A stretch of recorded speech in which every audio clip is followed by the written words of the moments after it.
1 Samuel pasal 15. Saul ditolak sebagai raja. Berkatalah Samuel kepada Saul, "Aku telah diutus oleh Tuhan untuk mengurapi engkau menjadi raja atas Israel umatnya. Oleh sebab itu, dengarkanlah bunyi firman Tuhan. Beginilah firman Tuhan semesta alam.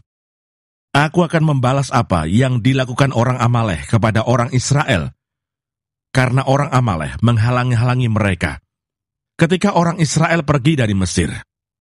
Jadi pergilah sekarang, kalahkanlah orang Amalek, tumpaslah segala yang ada padanya, dan janganlah ada belas kasihan kepadanya.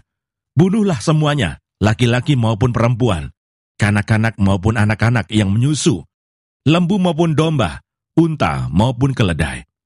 Lalu Saul memanggil rakyat berkumpul dan memeriksa barisan mereka di Telaim.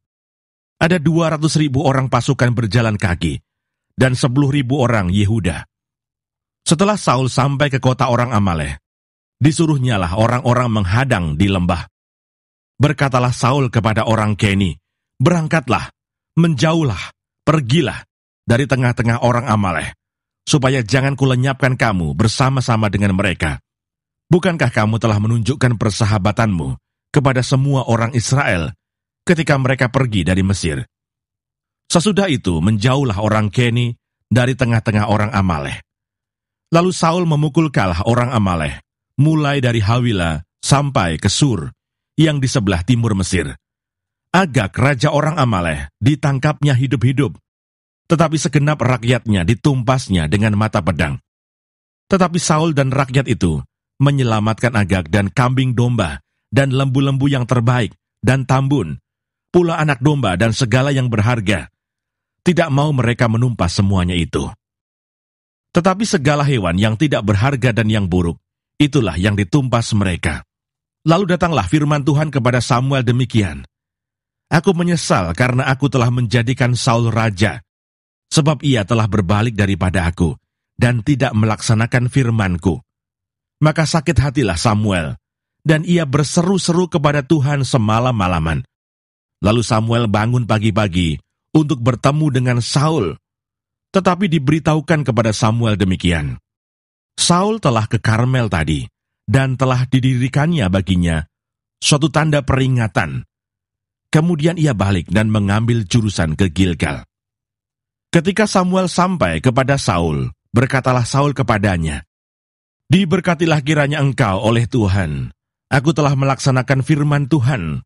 Tetapi kata Samuel, "Kalau begitu, apakah bunyi kambing domba yang sampai ke telingaku, dan bunyi lembu-lembu yang kudengar itu?" Jawab Saul, "Semuanya itu dibawa daripada orang Amalek, sebab rakyat menyelamatkan kambing domba dan lembu-lembu yang terbaik, dengan maksud untuk mempersembahkan korban kepada Tuhan Allahmu. Tetapi selebihnya telah kami tumpas." Lalu berkatalah Samuel kepada Saul, "Sudahlah, aku akan memberitahukan kepadamu apa yang difirmankan Tuhan kepadaku tadi malam." Kata Saul kepadanya, "Katakanlah." Sesudah itu berkatalah Samuel, "Bukankah engkau, walaupun engkau kecil pada pemandanganmu sendiri, telah menjadi kepala atas suku-suku Israel? Dan bukankah Tuhan telah mengurapi engkau menjadi raja atas Israel? Tuhan telah menyuruh engkau pergi dengan pesan, 'Pergilah, tumpaslah orang-orang berdosa itu,' yakni orang Amalek. Berperanglah melawan mereka sampai engkau membinasakan mereka. Mengapa engkau tidak mendengarkan suara Tuhan? Mengapa engkau mengambil jarahan dan melakukan apa yang jahat di mata Tuhan?" Lalu kata Saul kepada Samuel, "Aku memang mendengarkan suara Tuhan dan mengikuti jalan yang telah disuruh Tuhan kepadaku, dan aku membawa Agag raja orang Amalek. Tetapi orang Amalek itu sendiri telah kutumpas. Tetapi rakyat mengambil dari jarahan itu kambing domba dan lembu-lembu yang terbaik dari yang dikhususkan untuk ditumpas itu, untuk mempersembahkan korban kepada Tuhan Allahmu di Gilgal." Tetapi jawab Samuel, "Apakah Tuhan itu berkenan kepada korban bakaran dan korban sembelihan, sama seperti kepada mendengarkan suara Tuhan? Sesungguhnya, mendengarkan lebih baik daripada korban sembelihan, memperhatikan lebih baik daripada lemak domba-domba jantan. Sebab pendurhakaan adalah sama seperti dosa bertenung, dan kedegilan adalah sama seperti menyembah berhala dan terafim. Karena engkau telah menolak firman Tuhan, maka ia telah menolak engkau sebagai raja. Berkatalah Saul kepada Samuel, aku telah berdosa, sebab telah kulangkai titah Tuhan dan perkataanmu. Tetapi aku takut kepada rakyat. Karena itu, aku mengabulkan permintaan mereka. Maka sekarang ampunilah kiranya dosaku. Kembalilah bersama-sama dengan aku. Maka aku akan sujud menyembah kepada Tuhan.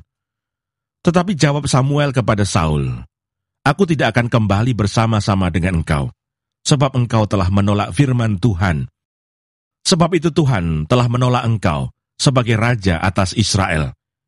Ketika Samuel berpaling hendak pergi, maka Saul memegang punca jubah Samuel, tetapi terkoyak. Kemudian berkatalah Samuel kepadanya, Tuhan telah mengoyakkan daripadamu jabatan raja atas Israel pada hari ini, dan telah memberikannya kepada orang lain yang lebih baik daripadamu. Lagi sang mulia dari Israel tidak berdusta, dan ia tidak tahu menyesal, sebab ia bukan manusia yang harus menyesal. Tetapi kata Saul, aku telah berdosa, tetapi tunjukkanlah juga hormatmu kepadaku sekarang, di depan para tua-tua bangsaku, dan di depan orang Israel. Kembalilah bersama-sama dengan aku, maka aku akan sujud menyembah kepada Tuhan Allahmu.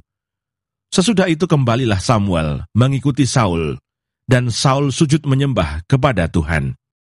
Lalu berkatalah Samuel, bawa kemari Agag, raja Amalek itu.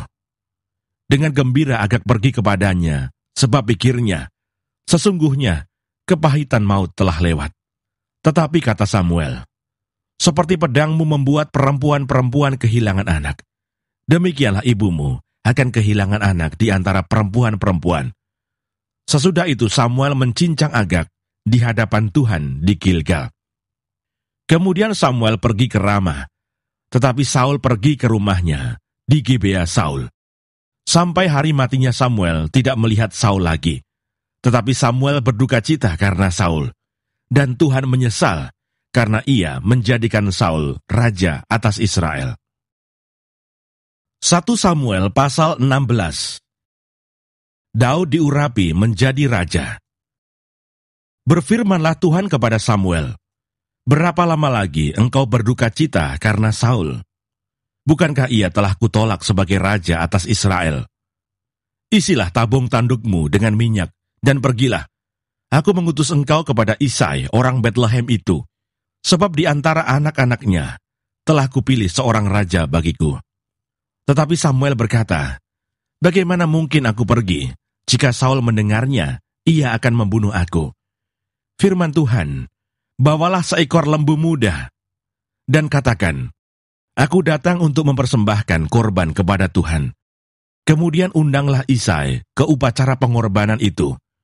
Lalu aku akan memberitahukan kepadamu apa yang harus kau perbuat. Urapilah bagiku orang yang akan kusebut kepadamu. Samuel berbuat seperti yang difirmankan Tuhan, dan tibalah ia di kota Betlehem. Para tua-tua di kota itu datang mendapatkannya dengan gemetar dan berkata, adakah kedatanganmu ini membawa selamat? Jawabnya, ya benar. Aku datang untuk mempersembahkan korban kepada Tuhan. Kuduskanlah dirimu, dan datanglah dengan daku ke upacara pengorbanan ini. Kemudian ia menguduskan Isai dan anak-anaknya yang laki-laki, dan mengundang mereka ke upacara pengorbanan itu. Ketika mereka itu masuk dan Samuel melihat Eliab, lalu pikirnya, sungguh, di hadapan Tuhan sekarang berdiri yang diurapinya. Tetapi berfirmanlah Tuhan kepada Samuel, janganlah pandang parasnya atau perawakan yang tinggi, sebab aku telah menolaknya. Bukan yang dilihat manusia yang dilihat Allah. Manusia melihat apa yang di depan mata, tetapi Tuhan melihat hati. Lalu Isai memanggil Abinadab dan menyuruhnya lewat di depan Samuel.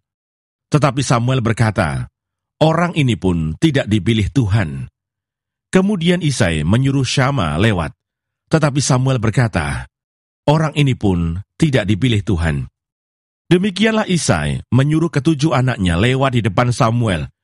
Tetapi Samuel berkata kepada Isai, semuanya ini tidak dipilih Tuhan. Lalu Samuel berkata kepada Isai, "Inikah anakmu semuanya?" Jawabnya, "Masih tinggal yang bungsu, tetapi sedang menggembalakan kambing domba." Kata Samuel kepada Isai, "Suruhlah memanggil dia, sebab kita tidak akan duduk makan sebelum ia datang kemari." Kemudian disuruhnyalah menjemput dia. Ia kemerah-merahan, matanya indah, dan parasnya elok. Lalu Tuhan berfirman, "Bangkitlah, urapilah dia, sebab inilah dia." Samuel mengambil tabung tanduk yang berisi minyak itu, dan mengurapi Daud di tengah-tengah saudara-saudaranya. Sejak hari itu dan seterusnya, berkuasalah roh Tuhan atas Daud. Lalu berangkatlah Samuel menuju Rama. Daud di istana Saul. Tetapi roh Tuhan telah mundur daripada Saul, dan sekarang ia diganggu oleh roh jahat yang daripada Tuhan. Lalu berkatalah hamba-hamba Saul kepadanya, "Ketahuilah, roh jahat yang daripada Allah mengganggu engkau. Baiklah tuanku menitahkan hamba-hambamu yang di depanmu ini, mencari seorang yang pandai main kecapi. Apabila roh jahat yang daripada Allah itu hingga padamu, haruslah ia main kecapi, maka engkau merasa nyaman." Berkatalah Saul kepada hamba-hambanya itu, "Carilah bagiku seorang yang dapat main kecapi dengan baik, dan bawalah dia kepadaku." Lalu jawab salah seorang hamba itu, katanya, "Sesungguhnya aku telah melihat salah seorang anak laki-laki Isai, orang Bethlehem itu, yang pandai main kecapi. Ia seorang pahlawan yang gagah perkasa, seorang prajurit yang pandai bicara, elok perawakannya, dan Tuhan menyertai dia." Kemudian Saul mengirim suruhan kepada Isai dengan pesan, "Suruhlah kepadaku anakmu Daud yang ada pada kambing domba itu."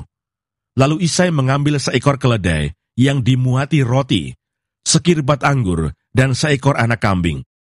Maka dikirimkannyalah itu kepada Saul dengan perantaraan Daud anaknya.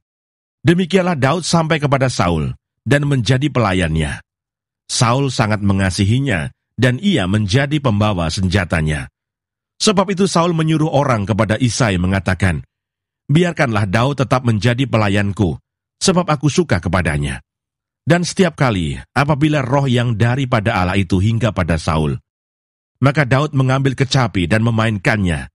Saul merasa lega dan nyaman, dan roh yang jahat itu undur daripadanya.